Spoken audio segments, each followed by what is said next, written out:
आज आपण पनीरची रेसिपी बघणार आहोत। ही पनीर रेसिपी बघितल्यावर तुम्ही नॉनव्हेज खायचं विसरून जा। चला आता त्यासाठी आपण बघूया। आता त्यासाठी आपण पनीर किसून घेणार आहोत। पहिले बारीक हे किसणीने आपण हे पनीर किसून घेऊया। आता पनीर किसून झालं आहे, त्यात आपण 1 चमचाभर कॉर्नफ्लॉवर टाकणार आहे आणि आता आपण हे सगळं मिक्स करून छान मळून घेणार आहोत। हे बघा, पनीरचा असा मी कॉर्नफ्लॉवर टाकून गोळा बनवून घेतला आहे। आता आपण यातला थोडासा भाग काढून घेणार आहोत, तो साईडला ठेवायचा। आता यात आपण थोडीशी हळद टाकणार आहोत आणि आता मळून घेऊ। हे बघा, आता आपण हे 2 असे बॉल करून घेतलेत। आता एक भाग काढायचा त्यातला आणि गोल गोल करायचा।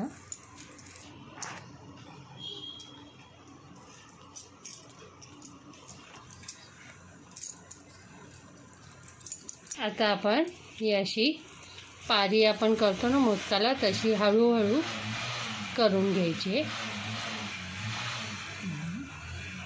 आणि त्यात हा आपला पिवळा बलक आहे तो यात ठेवायचा आणि अंड्याचा शेप द्यायचा।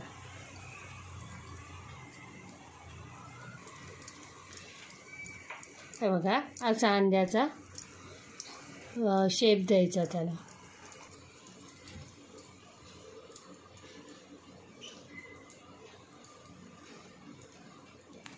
आता आपण 1 चमचा कॉर्नफ्लॉवर घेतले परत आणि त्यात आता हे मिळवून ठेवणार, म्हणजे असं मिळवून घेणार आहोत। बाइंडिंगसाठी आता आपण हे लावून घेणार आहोत। आता आपण ग्रेव्हीसाठी कांदा, टोमॅटो, खोबरं आणि मिरची घेतली। तर ग्रेव्हीसाठी आपण इथे खोबरं, कांदा आणि मिरची घेतली आणि थोडंसं जिरं घेतलं। त्यात आता आलं लसूण पण तुम्ही टाकू शकता, पण मी पेस्ट टाकणार आहे म्हणून मी यात टाकली नाही।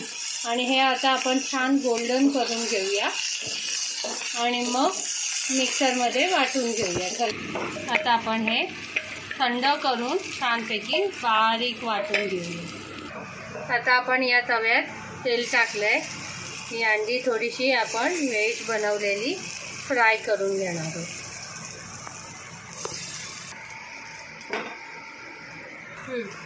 हे दोन्ही साईडनी आता आपण असे फ्राय करून घेतले, जेणेकरून हे आपण ग्रेव्हीमध्ये टाकले की फुटणार नाही।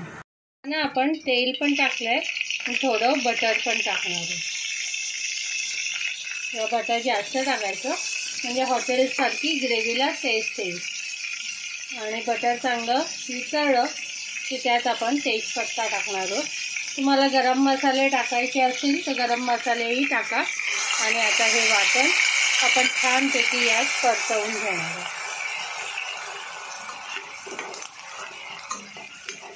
त्यात मी आता आलं लसूण पेस्ट टाकते, म्हणजे ही पण छान आपली त्यात परतली जाईल।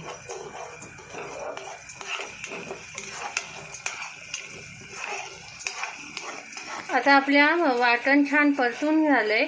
त्यात आता तुमच्या आवडीप्रमाणे घरगुती मसाला टाकायचा आहे। हळद टाकायची आहे, धना जिरा पूड टाकायची आहे आणि किचन किंग मसाला आहे माझ्याकडे एव्हरेस्टचा, तो टाकायचा आहे। मी किचन किंग मसाला टाकला आहे। तुम्हाला जितकं तिखट पाहिजे त्याप्रमाणे यात मीठ मसाले ॲड करा। तुम्हाला गरम मसाला हवा असेल तर तुमच्याकडे गरम मसाला अवेलेबल असेल तो टाकला तरी हरकत नाही, किंवा अंडा करी मसाला येतो तो मसाला जरी टाकला तरी तुम्हाला टेस्ट येईल। आता हे छानपैकी तेल सुटेस्तोवर आपण परतवून घेऊ आणि आपले मसाले जळू नये खाली म्हणून थोडंसं पाणी टाकायचं, म्हणजे खाली मसाले लागत नाही आपले।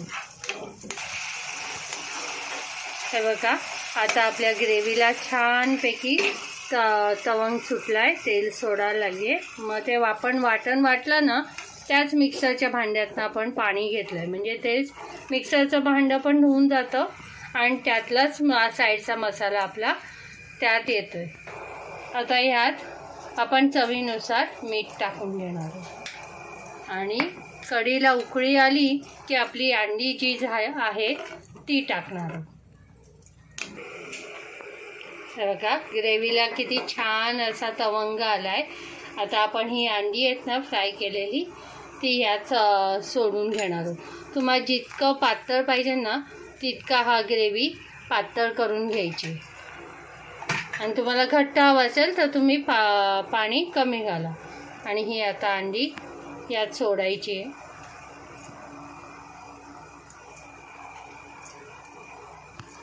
आता ही कस्तुरी मेथी आहे ती आता आपण हातावर कुस्करून ह्याच्यावर टाकायची. त्याने आपल्या ग्रेव्हीला रिचनेस येतो. ग्रेव्ही उकळली की आपली अंडा करी तयार.